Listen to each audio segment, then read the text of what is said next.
ہم چلتے چلتے اس دروازے کے قریب آ گئے جہاں سے حشر کا راستہ تھا۔ میں نے صالح سے دریافت کیا، کیا اب ہمیں واپس میدان حشر جانا ہوگا؟ کیوں، کیا وہاں جانے کا شوق ختم ہو گیا؟ اس نے حیرت کے ساتھ پوچھا۔ نہیں، ایسی بات نہیں، میں سوچ رہا تھا کہ یہاں آ گیا ہوں تو اپنے گھر والوں سے مل لوں۔ جب ہم شروع میں یہاں آئے تھے تو تم مجھے براہ راست اوپر لے گئے تھے، اب تو میرے گھر والے امت محمدیہ کے کیمپ میں پہنچ چکے ہوں گے۔ تم انسان اپنے جذبوں کو تہذیب کے لفافے میں ڈال کر دوسروں تک منتقل کرنے کی عادی ہوتے ہو۔ کھل کر کیوں نہیں کہتے کہ اپنی گھر والی کے پاس جانا چاہتے ہو؟ یہ بار بار گھر والوں کے الفاظ کیوں بول رہے ہو؟ صالح نے میری بات پر ہنستے ہوئے تبصرہ کیا تو میں جھپ گیا۔ پھر وہ مسکرا کر بولا، شرماؤ نہیں یار، ہم وہیں چلتے ہیں، یہ خادم تمہاری ہر خواہش پوری کرنے پر مامور ہے۔ ہم جس دنیا میں تھے وہاں راستے، وقت اور مقامات سب کے معنی اور مفہوم بالکل بدل چکے تھے۔ اس لیے صالح کا جملہ ختم ہونے کے ساتھ ہی ہم اس پہاڑ کے قریب پہنچ گئے جس کے ارد گرد تمام نبیوں اور ان کی امتوں کے کیمپ لگے ہوئے تھے۔ شاید میں نے تمہیں پہلی دفعہ یہاں آتے وقت یہ بتایا تھا کہ اس پہاڑ کا نام آراف ہے، اسی کی بلندی پر تم گئے تھے، اور یہ دیکھو امت محمدیہ کا کیمپ قریب آ گیا ہے۔ ہم پہاڑ کے جس حصے میں تھے وہاں اس کا دامن بہت دراز تھا، اس لیے وہاں بہت گنجائش تھی، مگر وہ پورا مقام اس وقت ان گنت لوگوں سے بھرا ہوا تھا۔ پہاڑ کے ارد گرد اس قدر رش شاید کسی اور جگہ نہیں تھا۔ میں نے صالح سے مخاطب ہو کر کہا، لگتا ہے سارے مسلمان یہاں آ گئے ہیں؟ نہیں، بہت کم آئے ہیں، امت محمدیہ کی تعداد بہت زیادہ تھی، اس لیے اس کے مقربین اور صالحین کی تعداد بھی بہت زیادہ ہے، وگرنہ بیشتر مسلمان تو ابھی میدان حشر ہی میں پریشان گھوم رہے ہیں۔ تو میرے زمانے کے مسلمان بھی یہاں ہوں گے؟ بدقسمتی سے تمہارے معاصرین میں بہت کم لوگ یہاں ہیں۔ رسول اللہ صلی اللہ علیہ وسلم کی امت کے ابتدائی حصے کے لوگوں کی بڑی تعداد یہاں موجود ہے، آخری زمانے کے البتہ کم ہی لوگ یہاں آ سکے ہیں۔ تمہارے زمانے میں تو زیادہ تر مسلمان دنیا پرست تھے یا فرقہ پرست، یہ دونوں طرح کے لوگ فی الوقت میدان حشر کی سیر کر رہے ہیں، اس لیے تمہارے جاننے والے یہاں کم ہوں گے۔ جو ہوں گے ان سے تم جنت میں داخلے کے بعد دربار میں مل لینا، یہاں تو صرف ہم تمہارے گھر والوں سے ملا کر تمہاری آنکھیں ٹھنڈی کریں گے اور فوراً واپس لوٹیں گے، خبر نہیں کس وقت حساب کتاب شروع ہو جائے۔ یہ دربار کیا ہے؟ صالح کی گفتگو میں جو چیز ناقابل فہم تھی میں نے اس کے بارے میں دریافت کیا۔ حساب کتاب کے بعد جب تمام اہل جنت جنت میں داخل ہو جائیں گے تو ان کی اللہ تعالیٰ کے ساتھ ایک نشست ہوگی، اس کا نام دربار ہے۔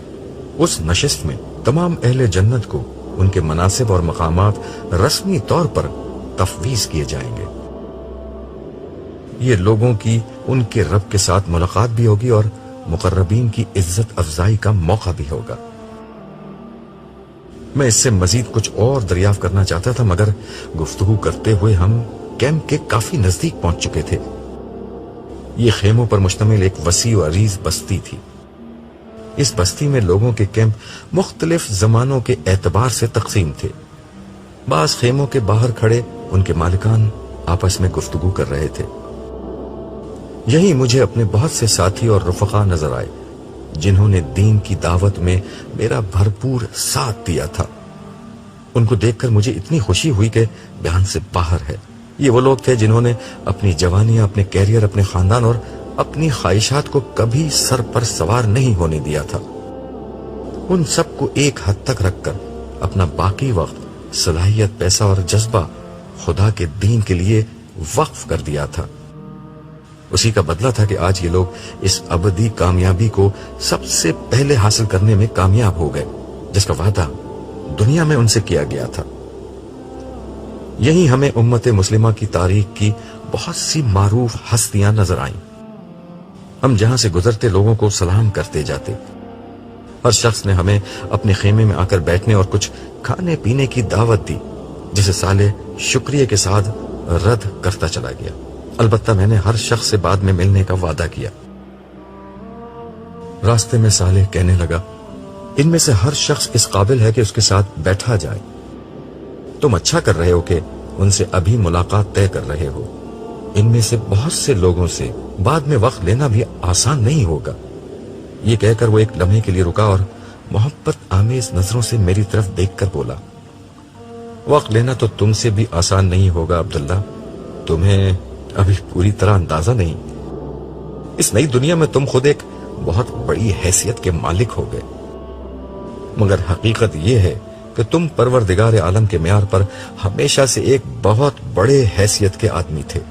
یہ کہتے ہوئے صالح رکا اور مجھے گلے لگا لیا. پھر آہستگی سے میرے کان میں بولا، عبداللہ، تمہارے ساتھ رہنا میرے لیے بڑے اعزاز کی بات ہے. میں نے اپنی نگاہیں آسمان کی طرف بلند کی اور دھیرے سے جواب دیا، اعزاز کی بات تو خدا کی بندگی کرنا ہے، اس کے بندوں کو بندگی کی دعوت دینا ہے. یہ میرا اعزاز ہے کہ خدا نے ریت کے ایک بے وقت ذرے کو اس خدمت کا موقع دیا. یہ کہتے ہوئے احسان مندی کے جذبات سے میری آنکھوں سے آنسو بہنے لگے. ہاں، یہی ٹھیک ہے. خدا ہی ہے جو ذرہ ریت کو طلوع آفتاب دیتا ہے. تم سورج کی طرح اگر چمکے تو یہ خدا کی عنایت تھی، مگر یہ عنایت خدا پرستوں پر ہوتی ہے، سرکشوں، مفسدوں اور غافلوں پر نہیں. ہم ایک دفعہ پھر چلنے لگے اور چلتے چلتے ہم ایک بہت خوبصورت اور نفیس خیمے کے پاس پہنچ گئے. میرے دل کی دھڑکن کچھ تیز ہو گئی. صالح میری طرف دیکھتے ہوئے بولا، نائمہ نام ہے تمہاری بیوی کا؟ میں نے ازبات میں گردن ہلا دی. صالح نے انگلی سے اشارہ کر کے کہا، یہ والا خیمہ ہے. کیا اسے معلوم ہے کہ میں یہاں آ رہا ہوں؟ میں نے دھڑکتے دل کے ساتھ پوچھا. نہیں، صالح نے جواب دیا. پھر ہاتھ سے اشارہ کر کے کہا، یہ ہے تمہاری منزل. میں ہولے ہولے چلتا ہوا خیمے کے قریب پہنچا اور سلام کر کے اندر داخل ہونے کی اجازت چاہی. اندر سے ایک آواز آئی جسے سنتے ہی میرے دل کی دھڑکن تیز ہو گئی. آپ کون ہیں؟ عبداللہ. میری زبان سے عبداللہ کا نام نکلتے ہی پردہ اٹھا اور ساری دنیا میں اندھیرا چھا گیا. اگر روشنی تھی تو صرف اسی ایک چہرے میں جو میرے سامنے تھا.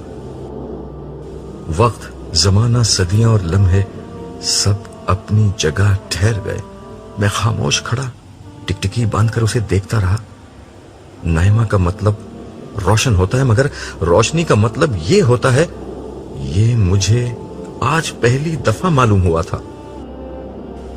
ہم جب آخری دفعہ ملے تھے تو زندگی بھر کا ساتھ بڑھاپے کی رفاقت میں ڈھل چکا تھا، جب محبت حسن اور جوانی کی محتاج نہیں رہتی. مگر نائمہ نے اپنی جوانی کے تمام ارمانوں اور خوابوں کو میری نظر کر دیا تھا.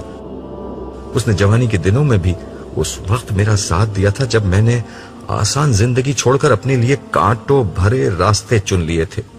اس کے بعد بھی زندگی کے ہر سرد و گرم اور اچھے اور برے حال میں اس نے میری پوری طاقت سے میرا ساتھ دیا تھا، یہاں تک کہ موت ہم دونوں کے بیچ حائل ہو گئی. مگر آج موت کا یہ عارضی پردہ اٹھا تو میرے سامنے چاند کا نور، تاروں کی چمک، سورج کی روشنی، پھولوں کی مہک، کلیوں کی نازکی، شبنم کی تازگی، صبح کا اجالا اور شام کی شفق سب ایک ساتھ ایک ہی چہرے میں جلوہ گر ہو گئے تھے. برسوں کی اس رفاقت کو میں چند لمحوں میں سمیٹ کر دیکھنے کی کوشش کر رہا تھا. نائمہ کی آنکھوں میں نمی آ گئی تھی جو اس کے رخساروں پر بہنے لگی. میں نے ہاتھ بڑھا کر اس کے رخساروں سے نمی پونچھی اور اس کے ہاتھوں کو اپنے ہاتھوں میں لے کر کہا، میں نے کہا تھا نا، تھوڑا سا انتظار، تھوڑا سا صبر، یہ جنگ ہم ہی جیتیں گے. میں نے کب آپ کی بات کا یقین نہیں کیا تھا، اور اب تو میرا یقین حقیقت میں بدل چکا ہے. مجھے تو بس ایسا لگ رہا ہے کہ آپ کچھ دیر کے لیے گھر سے باہر گئے تھے اور پھر آ گئے. ہم نے تھوڑا سا صبر کیا اور بہت بڑی جنگ جیت لی. ہمیں جیتنا ہی تھا نائمہ، اللہ نہیں ہارتا، اللہ والے بھی نہیں ہارتے۔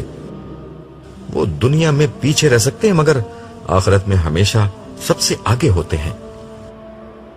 اور اب؟ نائمہ نے سوال کرتے ہوئے آنکھیں بند کر لی۔ شاید وہ تخیل کی آنکھ سے جنت کی اس دنیا کا تصور کر رہی تھی جو اب شروع ہونے والی تھی۔ ہم نے خدا کا پیغام عام کرنے کے لیے اپنی فانی زندگی لگا دی اور اب بدلے میں خدا جنت کی ابدی زندگی کی کامیابی ہمیں دے گا۔ یہ کہتے ہوئے میں نے آنکھیں بند کر لی۔ میرے سامنے اپنی پر مشقت اور جد و جہد سے بھرپور زندگی کا ایک ایک لمحہ آ رہا تھا۔ میں نے اپنی نوجوانی اور جوانی کے بہترین سال خدا کے دین کی خدمت کے لیے وقف کر دیے تھے۔ اپنی ادھیڑ عمر کی صلاحیتیں اور بڑھاپے کی آخری توانائیاں اسی راہ میں جھونک دی تھیں۔ میں ایک غیر معمولی باصلاحیت اور ذہین شخص تھا جو اگر دنیا کی زندگی کو مقصود بنا لیتا تو ترقی اور کامیابی کے اعلیٰ مقامات تک بآسانی پہنچ جاتا، مگر میں نے سوچ لیا تھا کہ کیریئر، جائیداد اور مقام و مرتبہ اور عزت و شہرت اگر کہیں حاصل کرنی ہے تو آخرت ہی میں حاصل کرنی ہے۔ میں نے زندگی میں خواہشات کے میدان ہی میں خود سے جنگ نہیں کی تھی بلکہ تعصبات اور جذبات سے بھی لڑتا رہا تھا۔ فرقہ واریت، اکابر پرستی اور تعصب سے میں نے کبھی اپنا دامن آلودہ نہیں ہونے دیا۔ خدا کے دین کو ہمیشہ ایمانداری اور عقل سے سمجھا اور اخلاص اور صدق دل سے اس پر عمل کیا۔ اس کے دین کو دنیا بھر میں پھیلایا اور کبھی اس راہ میں کسی ملامت کرنے والے کی ملامت کی پرواہ نہیں کی۔ اس سفر میں خدا نے جو سب سے بڑا سہارا مجھے دیا وہ نائمہ کی محبت اور رفاقت تھی، جس نے ہر طرح کے حالات میں مجھے لڑنے کا حوصلہ بخشا۔ اور اب ہم دونوں شیطان کے خلاف اپنی جنگ جیت چکے تھے، مشقت ختم ہو چکی تھی اور جشن کا وقت تھا۔ ہم اسی حال میں تھے کہ صالح نے کھنکار کر ہمیں اپنی موجودگی کا احساس دلایا اور بولا، آپ لوگ تفصیل سے بعد میں ملیے گا، ابھی چلنا ہوگا۔ اس کے ان الفاظ پر میں واپس اس دنیا میں لوٹ آیا۔ میں نے صالح کا نائمہ سے تعارف کروایا، یہ صالح ہیں۔ پھر ہنستے ہوئے میں نے اپنی بات میں اضافہ کیا، یہ کسی بھی وقت مجھے تنہا چھوڑنے پر آمادہ نہیں ہوتے۔ نائمہ نے صالح کو دیکھتے ہوئے کہا، میں انہیں جانتی ہوں، مجھے یہاں پر یہی چھوڑ کر گئے تھے اور اسی وقت آپ کے بارے میں بتا دیا تھا، وگرنہ میں بہت پریشان رہتی۔ میں نے صالح کی طرف مڑتے ہوئے کہا، تم مجھ سے الگ ہی کب ہوئے جو نائمہ کو یہاں چھوڑنے آ گئے تھے؟ تمہیں غالباً یاد نہیں، جس وقت تم اوپر بیٹھے پروردگار کے حضور حشر کے میدان میں گھومنے پھرنے کا پروانہ لے رہے تھے، اس وقت میں تمہارے برابر سے اٹھ گیا تھا۔ عبداللہ، یہ تمہاری کمزوری بھی ہے اور طاقت بھی کہ جب تم خدا کے ساتھ ہوتے ہو تو تمہیں ارد گرد کا ہوش نہیں ہوتا۔ ہوش تو مجھے تھوڑی دیر پہلے بھی نہیں تھا، مگر اس وقت تو تم ٹلے نہیں۔ ہاں، میں اگر ٹل جاتا تو پھر تم سے اگلی ملاقات یوم حشر کے بعد ہوتی۔ ویسے تم انسان بڑے ناشکرے ہو اور بھلکڑ بھی، بھول گئے تمہیں کہاں جانا ہے؟ اوہو نائمہ، ہمیں چلنا ہوگا، تم یہیں رکو، میں کچھ دیر میں آتا ہوں۔ مگر ہمارے بچے؟ وہ بھی ٹھیک ہیں، تم انہیں یہاں تلاش کرو، قریب میں کہیں مل جائیں گے، وگرنہ میں تھوڑی دیر میں سب کو لے کر خود آ جاؤں گا۔ ابھی مجھے فوراً میدان حشر میں لوٹنا ہے، ملنا ملانا اس کے بعد عمر بھر ہوتا رہے گا۔ اس آخری سوال کے بعد یہاں میرے رکنے کی گنجائش ختم ہو چکی تھی، کیونکہ مجھے جواب میں ان دو بچوں کے بارے میں بھی بتانا پڑتا جو یہاں نہیں تھے، اور یہ ایک بہت تکلیف دہ کام تھا۔ نائمہ نے کچھ سمجھتے ہوئے اور کچھ نہ سمجھنے کے انداز میں گردن ہلا دی۔ واپسی پر میں نے صالح سے کہا، یہاں کی زندگی میں تو خاندانوں میں بڑی ٹوٹ پھوٹ ہو جائے گی، کسی کی بیوی رہ گئی اور کسی کا شوہر رہ گیا۔ ہاں، یہ سب تو ہوگا، آگے بڑھنے کا موقع تو وہ دنیا تھی جو گزر گئی، یہاں تو جو پیچھے رہ گیا سو رہ گیا، لیکن یہاں کوئی تنہا نہیں ہوگا۔ رہ جانے والوں کے انتظار میں